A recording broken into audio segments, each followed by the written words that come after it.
मोबाईलच्या अतिवापरामुळे लहान मुलं तरुण पिढीच्या बौद्धिक क्षमतेवर आरोग्यावर होणारे दुष्परिणाम झपाट्याने वाढत असून या पुढच्या काळात गावागावात मोबाईल व्यसनमुक्ती केंद्र सुरू करावी लागतील याचा तरुण पिढीने आणि पालकांनी गांभीर्याने विचार करण्याची गरज निर्माण झाली आहे असं प्रतिपादन जिल्हा परिषदेचे मुख्य कार्यकारी अधिकारी विशाल नरवाडे यांनी निमणी इथं केलंय।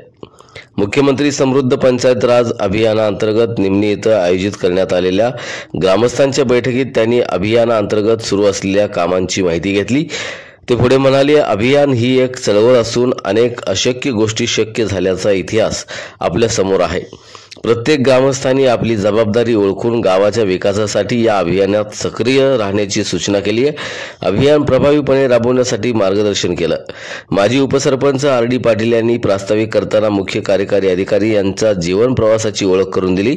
विविध अडचणी मांडल्या। यावेळी शासनाच्या क्रीडा विभागाअंतर्गत मंजूर झालेल्या खुल्या व्यायामशाळेचे उद्घाटन, अंगणवाडी इथं पेविंग ब्लॉक बसवण्याच्या कामाचा शुभारंभ, लिंगायत समाजाच्या स्मशानभूमीमध्ये बैठक व्यवस्थेच्या कामाची पायाभरणी आणि वृक्षारोपण करण्यात आलं।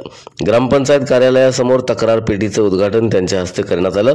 निमणीच्या सरपंच सौ रेखा रवींद्र पाटील यांनी वृक्षारोपण देऊन त्यांचं स्वागत केलंय।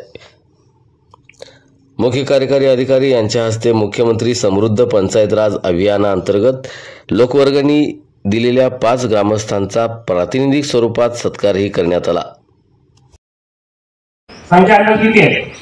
1125 1125 2011 होतं का? आता सध्या 1125 बसा।